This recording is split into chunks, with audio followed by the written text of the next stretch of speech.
DPR menyerah kesannya aneh. Maka saya ingin menganalisisnya pada dua hal. Karena adanya gelombang demonstrasi besar-besaran. Padahal gelombang demonstrasi besar-besarannya itu terjadi pada waktu sore hari loh. Bukan pada waktu jam-jam yang pagi misalnya. Pada saat rapat paripurna. Gelombangnya itu sore setelah pernyataan batal itu diumumkan, gelombang demonstrasinya tambah besar. Ada demonstrasi atau aksi unjuk rasa besar-besaran yang for the first time setelah reformasi berhasil merobohkan pagar DPR.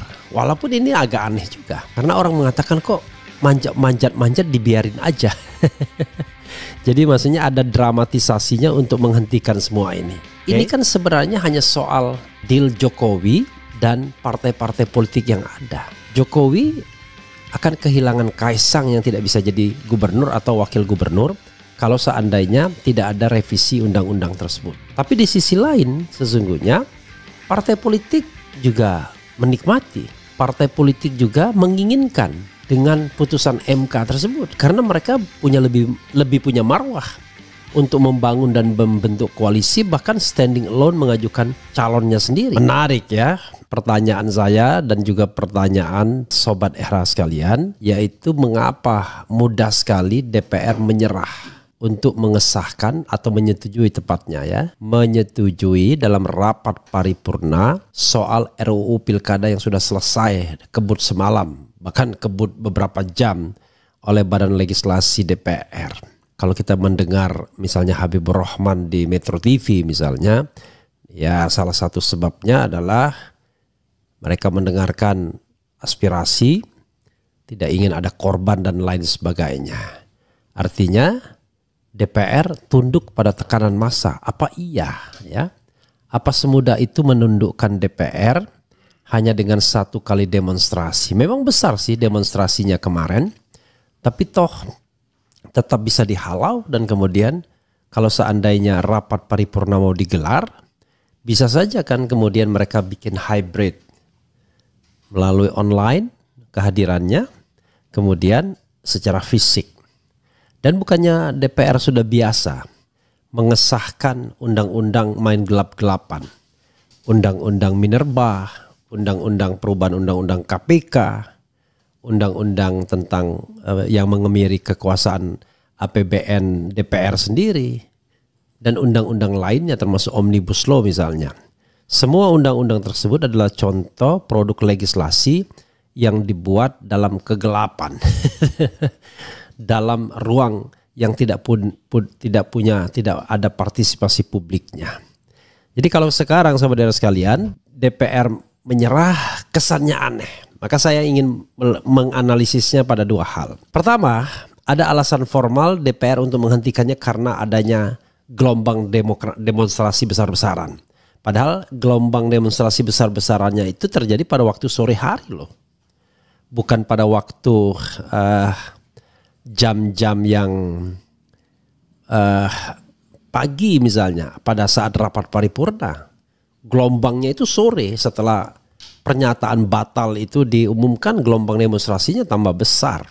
Ya mungkin sebagian mereka tidak update atau mereka kemudian pengen the ultimate goalnya adalah misalnya ya kemuakan dengan dinasti Jokowi misalnya.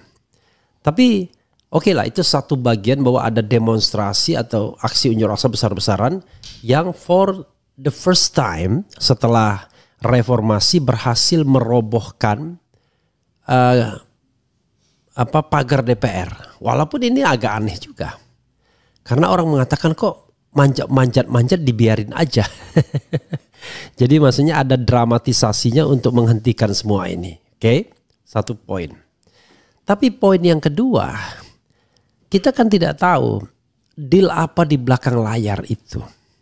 Ya, jujur saja Sobat Era sekalian, ini kan sebenarnya hanya soal deal Jokowi dan partai-partai politik yang ada. Jokowi akan kehilangan Kaisang yang tidak bisa jadi gubernur atau wakil gubernur kalau seandainya tidak ada revisi undang-undang tersebut. Tapi di sisi lain sesungguhnya partai politik juga menikmati. partai politik juga menginginkan dengan putusan MK tersebut karena mereka punya lebih punya marwah untuk membangun dan membentuk koalisi, bahkan standing alone mengajukan calonnya sendiri. PDIP misalnya dengan PD-nya sudah mengajukan 169 calon kepala daerah, ya belum termasuk provinsi yang besar ya seperti DKI, Jawa Barat, Banten, Jawa Timur. Tetapi intinya Jawa Tengah juga kalau tidak salah. Tetapi intinya adalah putusan MK itu sebenarnya membahagiakan semua partai politik. Dalam konteks DKI ada 8 partai politik yang bisa mengajukan calon. Kalau dulu sengaja di close karena istana ingin meng-close-nya. Tapi sekarang kalau misalnya rantai istana itu merenggang, tidak lagi dikunci misalnya rantainya, maka sesungguhnya partai-partai politik memiliki kemewahan untuk bisa mengajukan banyak calon. Kalau PAN misalnya mengatakan kalau Anies pernah mau berpasangan dengan Zita Anjani katanya, langsung kami akan okekan. Ada yang bilang begitu walaupun dibantah oleh yang lainnya. Nah sekarang dengan putusan MK bisa itu direalisasikan. Anies Zita Anjani misalnya.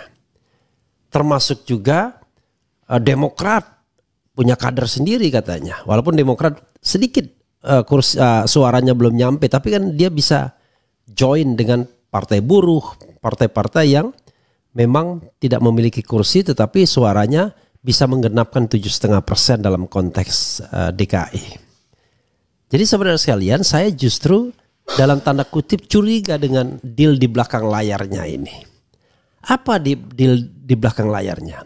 Maka variasinya banyak. Nah, salah satu variasinya itu adalah mungkinkah ada deal untuk tidak mendukung atau mencalonkan Anies Baswedan.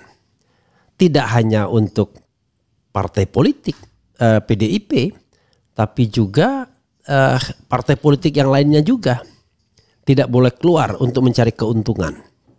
Karena kalau mereka mencari keuntungan dengan mencalonkan Anies, ya peluang menangnya besar. Misalnya, Nasdem mau keluar aja, kami mau mencalonkan Anies. Kebetulan dia punya kader sendiri yang juga bisa dicalonkan sebagai wakil. Let's say Sahroni misalnya, Anies Sahroni, ya kan? Asa bisa menang, ya kan? Dibandingkan misalnya Ridwan Kamil Suswono misalnya Rakus, ya kan? Ya kan?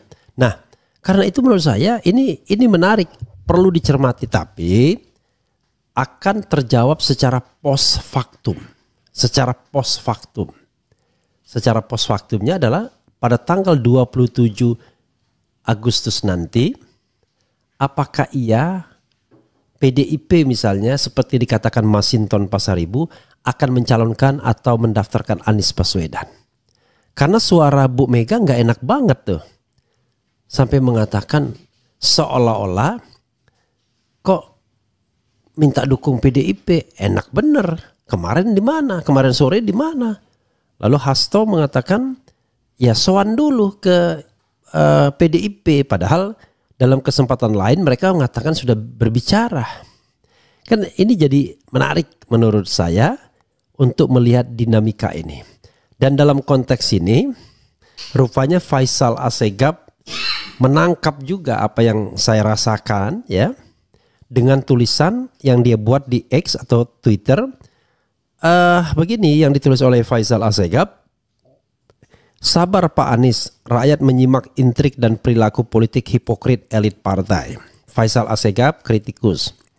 Setelah dibegal oleh partai-partai pro istana di gedung DPR RI untuk anulir putusan MK, kini tersiar isu PDIP pun akan bertindak serupa. Jangan biarkan Anies dan rakyat masuk ke arena Pilgub DKI Jakarta.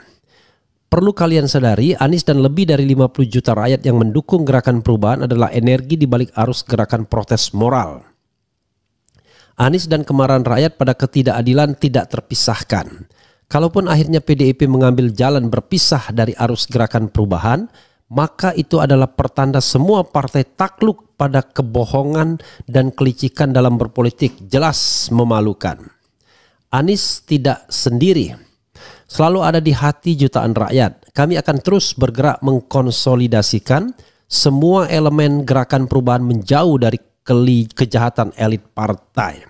Tidak ada ruang untuk saling berangkulan dengan partai manapun yang egois, sombong, dan arogan. Sabar Pak Anies, rakyat semakin hari memahami bahwa perjuangan untuk menegakkan prinsip kejujuran dan keadilan membutuhkan konsistensi. Di atas segala upaya yang dilakukan